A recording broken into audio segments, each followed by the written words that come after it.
Hi, everyone. My name is Sylvia Hayward, and I'm the Vice President of Speech for the Alberta Debate and Speech Association. I'd like to welcome you to our new judges briefing process. We've made quite a few changes this year. The first one being that instead of making all of you, and thank you so much to my stalwarts who have lived through my briefings for years, we're providing an online judges briefing with the expectation that every person who will be judging an ADSA tournament will view this video before they judge. Those of you who've judged for years might want to take a peek anyway, please, at least one time. We've got some new things, especially with ballots. And we will also be posting a PowerPoint presentation for a speech tournament as a judge that we advise you to look at also. Right now, I'd like you to say apologies and excuse any of the noises that you're hearing. Our school is open today and there are lots of tours going through, and we're just going to carry on. First of all, our processes are going to be a little different this year. We're extending our registration time at tournaments. We usually run from about 4:15, 4:30 to 5:30. We're going to run from about 4:15 until 6 p.m. for registrations. And in all Friday tournaments, we will only be running 2 rounds instead of 3. ADSA policies state that we must have a judges briefing at every tournament or it will not be a sanctioned tournament. So there will be a briefing at every meeting, but it will be a much shorter briefing that's basically specific to the tournament itself. If we need to exchange folders between judges or assign you to a different room or collapse a room and have you change the draw, that's the kind of thing. Also, that will be the place where if you have any questions after this briefing, we will ask you to bring your questions and ask me the questions then. So moving forward, aside from having our registration until 6, the briefing will probably start 5 minutes after. We should be rolling about 6 or 6:30, 2 rounds. It will be earlier. That does not apply to any Saturday tournaments, which include regionals and provincials, and 1 tournament this year. And it does not apply to the national qualifier. That's a two-day tournament, a Friday night, which will go late, and an all-day Saturday. So moving on. Welcome to Speech. We are so glad that you're here to support us. We could not run these programs without you. We need our volunteers. If you've never judged before, relax, watch the video. You will be a pro in about 35 minutes. As a judge, we ask you to do 4 different things. First, enjoy. The kids have practiced. They're amazing at this. They'll blow your socks off. It's a known fact that fear of public speaking is even a greater fear than fear of dying, but yet these kids can stand and deliver, and they will impress you. Second, we're going to ask you to take good notes. You will have any number of students in a room. It could range from 3 to 8. You will judge each one and make notes on each one. And then the judging style in speech is comparison. You're going to compare all of the students in the room and rank order them from first speaker down through 4, 5, 6, however many there are in the room. So for that reason, we need you to take good notes so you can look back at them after and do your calculating to figure out who you want in what position. The third thing we're going to ask you to do is to fill in the front side of the ballot, which is where you actually write down your choices and, where you write down your choices and sign at the bottom. And then you'll fold the ballot in half and hand them in. And finally, you'll be asked for comments. If you're new to judging and you're already stressed out that you're doing this and have never done it before, relax. You don't have to make comments. If you're new, what I suggest you do is that you speak up right away and go ahead to the judge sitting beside you and let them speak, and then jump in and go ahead to the judge on the other side. And then after that, you can say, I agree with my colleagues. I think you all did a great job and good luck in your next round. we don't want to stress out our volunteers so much that they don't come back. We need you, so hang in there. Now, when you arrive at the school, you will come to the judges registration table. We'll sign you in. We will give you a judges folder, and on the folder will be a number, and that's the number, the classroom number that you will be judging in for both rounds. After that, when the judges, the little tournament briefing starts, come on in there in case there's any changes and we need to trade your folders or something with somebody else. That folder will contain everything that you need for judging that evening. If you can bring a pen, that would be great. And then the rounds will get started. When you get to your room, you will have anywhere from 2 to 4 or 5 other judges. Find a place in the room to sit where you are not sitting right close beside another judge. We want to spread out in the room to make sure that the kids are good with their eye contact and look at everybody in the room. And you are never wrong. This is not collaborative judging.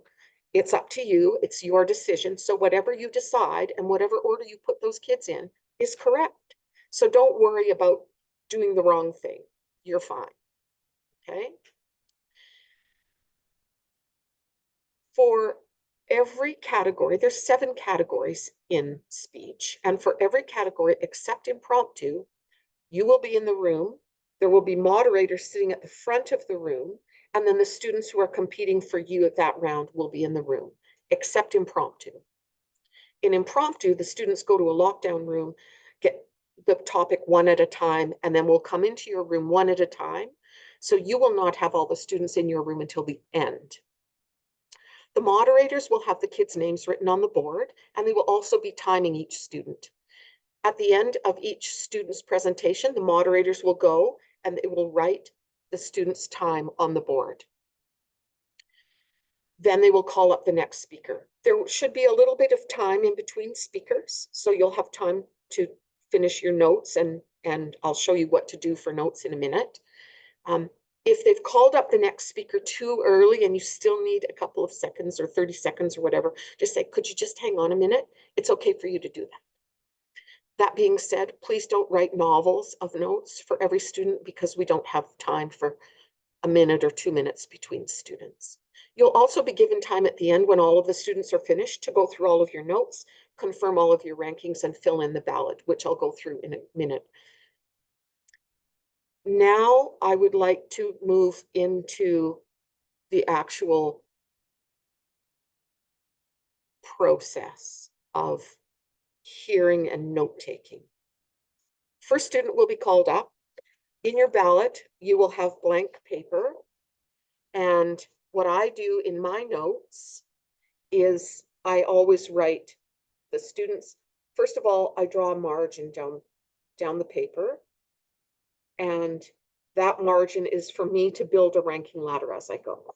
For my notes on the other section of the paper, I put the number of the competitor, I put their name. And for me, I'm a visual person, so I put an identifier. If I have 8 girls in a room, I'm going to want to put some sort of identifier beside their name so I can look around and go, oh, I remember what you were talking about. Red sweater, glasses and braids, whatever you need. Then you'll start taking notes. Generally, for all categories, you'll be making notes on things like eye contact, expression, phrasing and pauses, all those eye contact, volume, things like that. There's more specifics that you'll look at, but I'll get into that later. After we talk about this, I'm going to talk about content, and we'll go into each of the different categories then. So when I'm taking my notes, I will write down, if it's speeches, the topic. If it's interpretation of literature, the title of the piece. If it's in the introduction of acting, I will write down the title and what it's about. I'll write down a little bit to remind me when I'm looking at 7 or 8 on a page what that person was talking about. So I'm going to take my notes on all those different things, eye contact, if it's speeches, organization, things like that. And then I'm going to go over to my margin and I'm going to make a decision right away how I thought that first student did. So I'm going to probably place them about middle in the page because I don't know how kids are going to be who come after. So let's say it was 102 who went first. I'm going to write 102 right here. Then the next student will come up. So I'll go down to my blank space and I'll write 101. Here, author, title, content, comments, eyes, expression, whatever.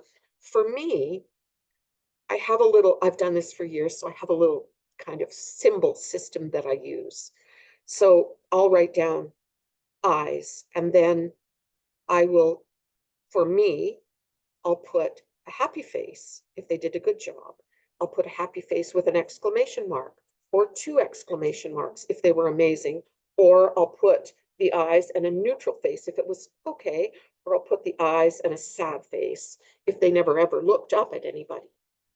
Those degrees of happy face tell me where they are in my head for how well they did in each of those things. You can write whatever you want for notes. We don't see them. Kids don't see them. Nobody sees them except you. So you can put whatever you need on that page. Put on 102 here. 101 does her presentation or his presentation. I have to decide now if I thought 101 was better or not as good as 102. So I've got 102 here. I've decided 101 will be down here. And I try to leave spaces between numbers. And then 106 will go. So I'll do the same thing, write down, make my notes, and I'll go, okay, were they better than the last one? Were they better than both of them? I thought 106 was great, so I'm going to put 106 up here. And as they go, I'm going to slot them in. So then the next one that goes, I thought they were not as good as 106 in between here, so I put another number in here. By the time the kids in the room are finished, you will have a ranking ladder of where you thought the kids were ranked in the room. Then you need to check it. And sometimes what happens is lots of kids are really good. So I'll have 2 that I can't decide on that minute, and I'll put them beside each other, those numbers. But before you hand in your ballot, you have to make a decision which one was better than the other, because in speech competitions, you cannot tie. You cannot tie. Yes, my stalwart, say it with me. You cannot tie. Okay? So then I'm going to take this and I'm going to go to my ballot and I'm going to share that with you right now.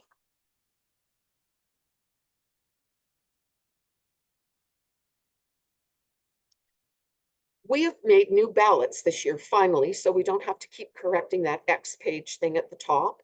And this ballot, which right now is called Original Oratory, I will tell you by the time you get them, it will be called Persuasive Speaking. We've decided to change the name of Original Oratory because we're trying to align our category headers with what happens in nationals and other provinces. So Original Oratory or Persuasive Speaking. I'm just going to show you one ballot.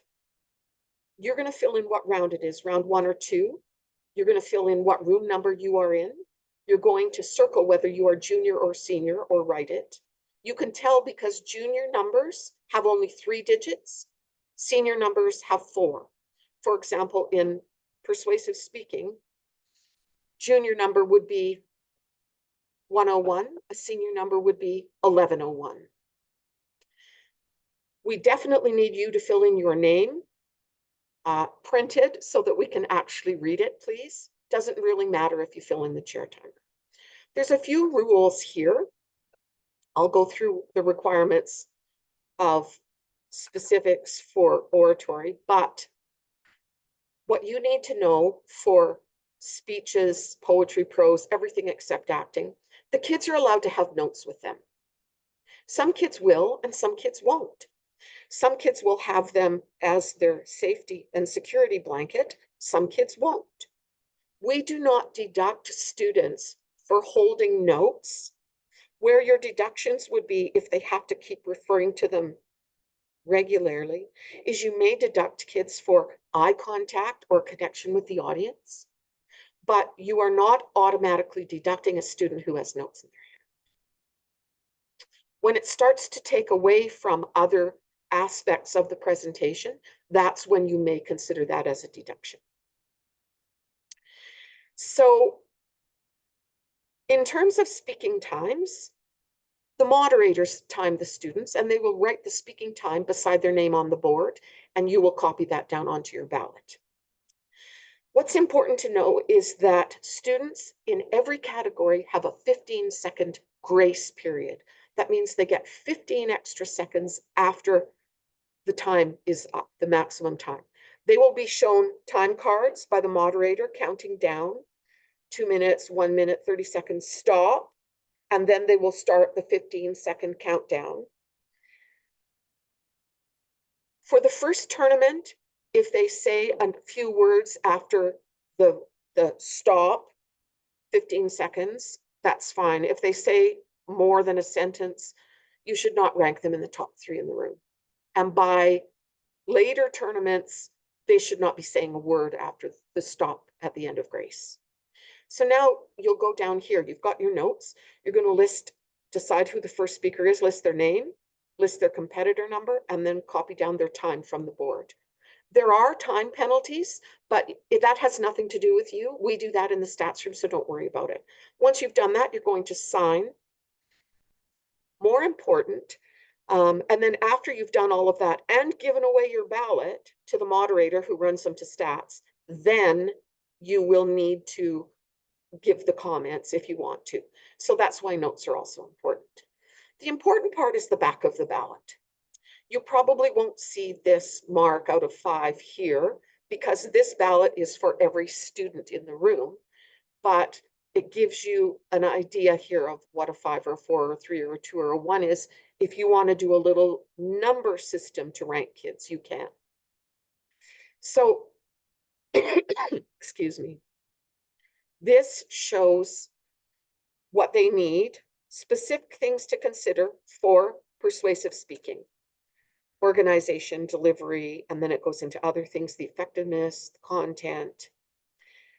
So what I do when I judge, I put this sheet beside me with this side up on the desk, and then I do my notes, and I can quickly glance over once in a while I'm making my notes or in between speakers to help me decide where I'm going to put them on my ladder. This is just a helpful reference of things to look for, okay? So I'm going to get out of here, pour water on myself, and continue. When you're judging, kids choose their own topic for speeches. They choose their own poetry and stories. They choose pieces in acting. You may have expertise in an area they've chosen to talk about in a speech, or B, a bias towards certain kinds or themes or content of poetry or prose. We need you to please leave your biases and your expertise at the door and judge them on what you hear and how they present. The work of the author in the poetry and prose and duet acting is you're not judging the quality of the writer, you're judging the kids on the presentation. When you give comments, please, please, please be positive. You can give specific comments, kids love that, but give the specific comments to the whole group. For example, I noticed that several of you were speaking really quickly, probably because you're really nervous, but if you can just take a breath before you start and make sure that you are speaking slow enough so that we can hear and understand every word. You know it really well, so you know all the words, but we haven't heard it before. So if you speak a little more slowly, that would be helpful for us. That would be the kind of comment. I wouldn't go, you guys were speaking way too fast and I couldn't understand half of what you were saying. It hasn't happened for a couple of years, but we have had kids come out of a room crying because of judges' comments, and we don't want to go there. Okay. If you are in a room and one of the students in the room is your child, that's a problem. So you have to take your folder, say to the moderator, I have a conflict, go out in the hall, go to the room next door, go in the door and say, I have a conflict. Can somebody switch with me? Hopefully someone will volunteer. You trade folders for that time only, switch rooms, judge in that room, and at the end of the round, go back and switch folders, or you'll not have the right ballots in your folder for the rest of the tournament. Okay? Rounds do not start until the moderators have made an announcement.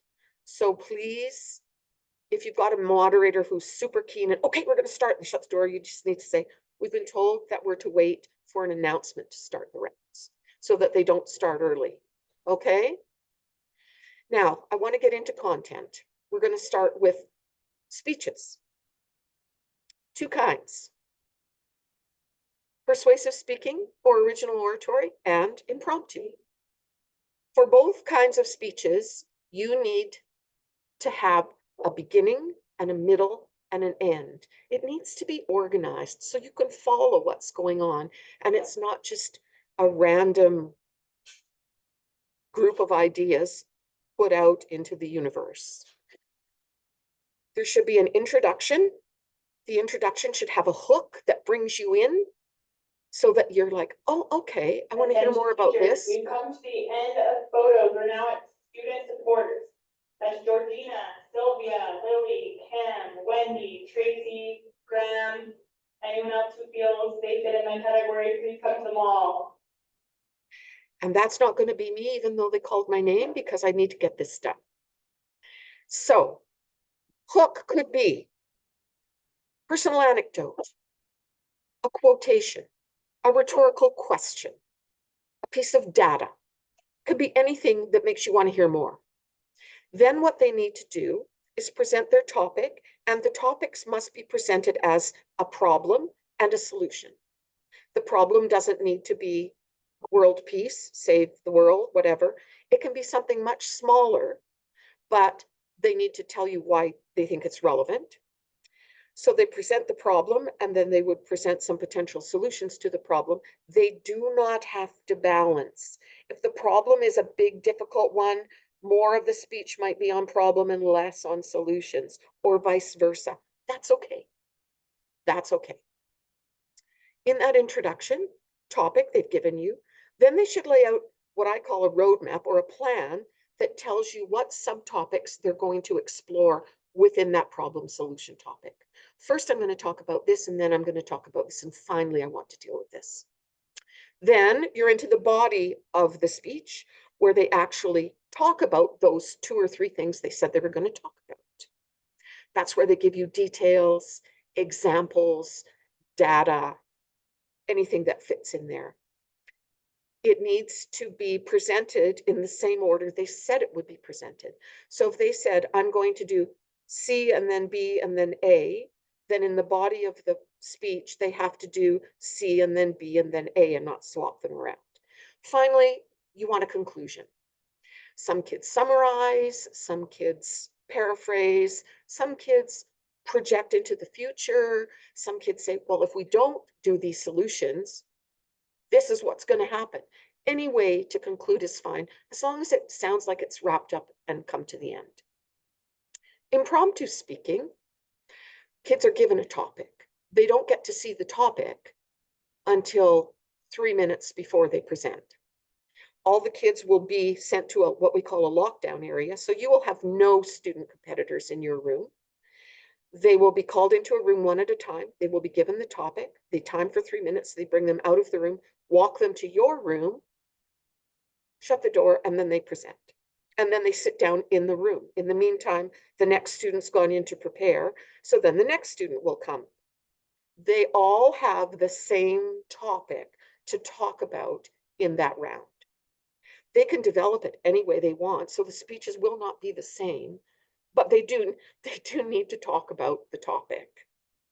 One year I was listening to Impromptu, and it was about family, importance of family. And the students started talking about their family and about how their mom always made soup. And then the whole rest of the speech was about soup. That would be a major problem.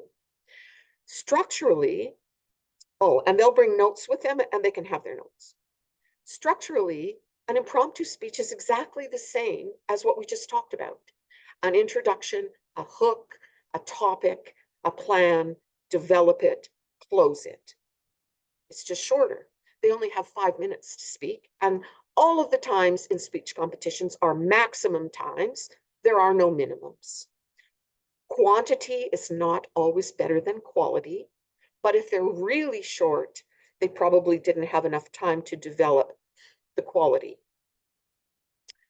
Now I want to talk about interpretation of literature. There's 3 categories in this: poetry, prose, and self-authored poetry.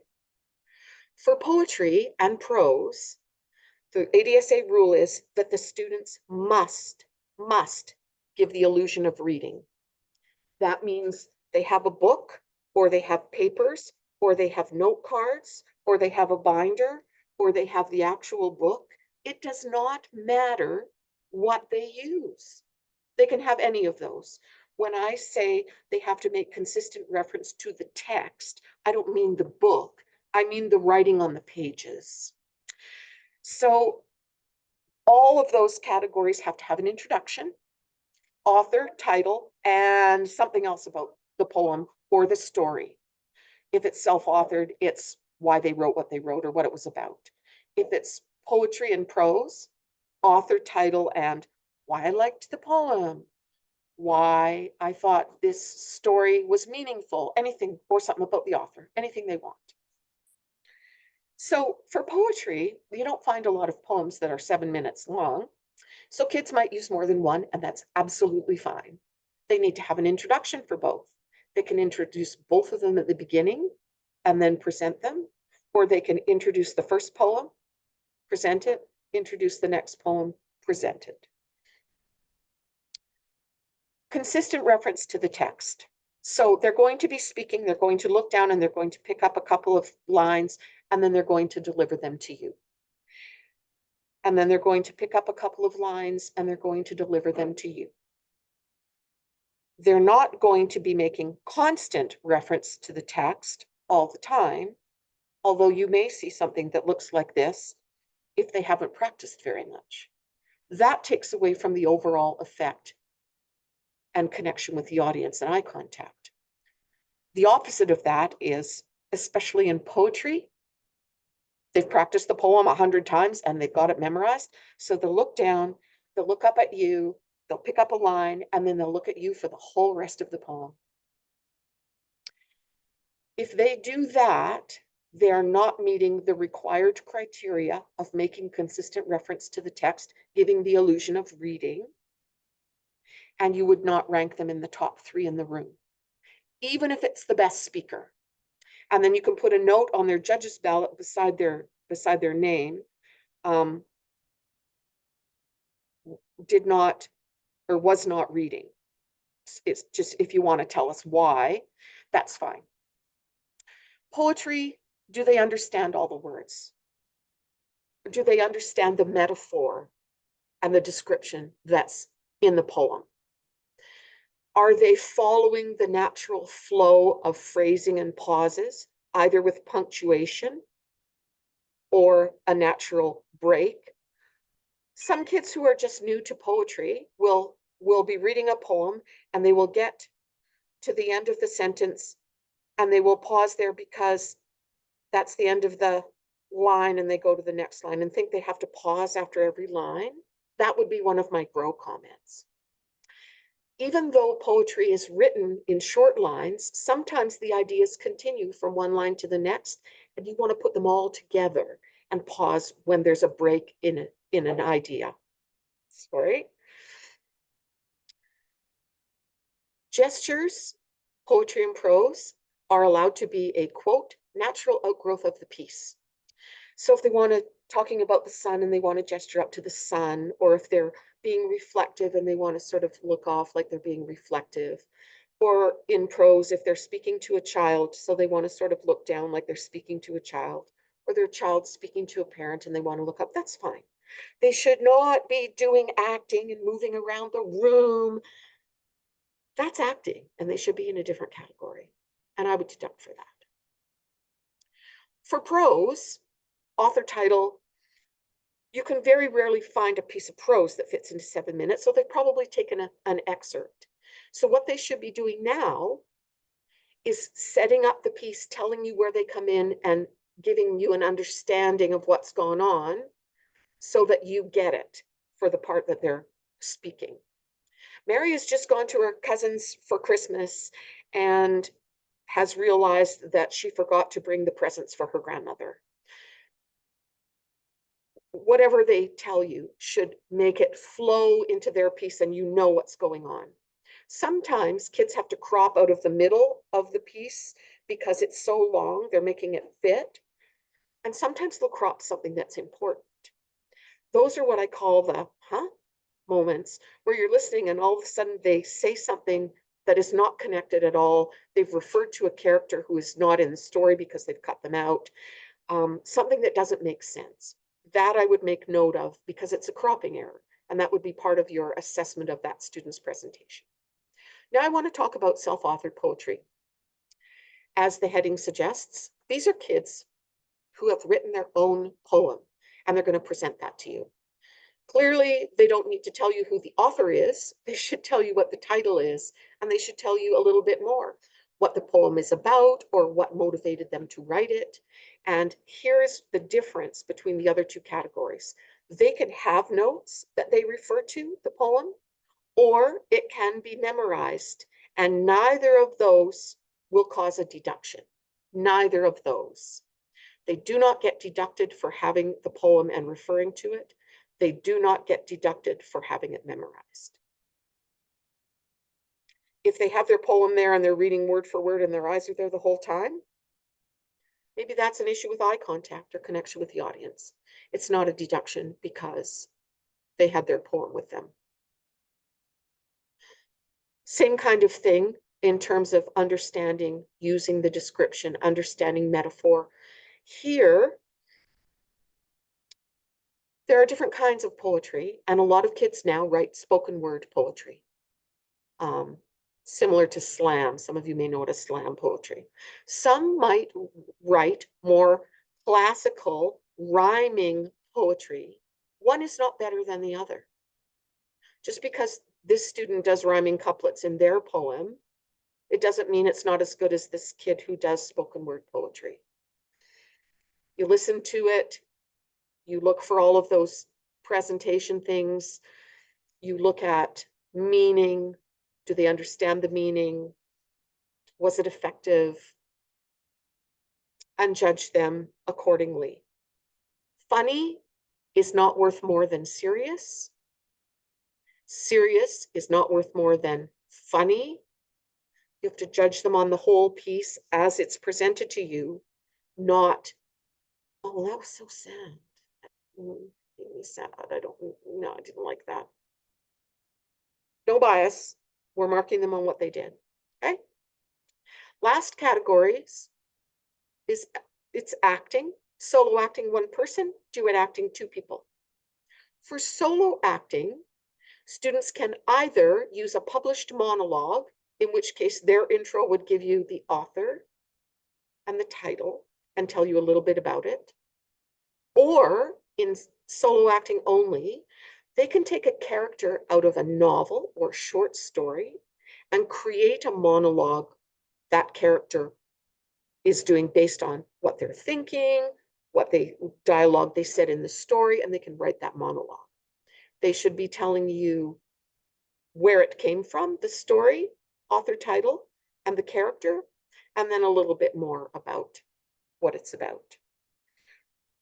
For duet acting, it needs to be from a published work, but that includes published on the internet. It is not one they write themselves.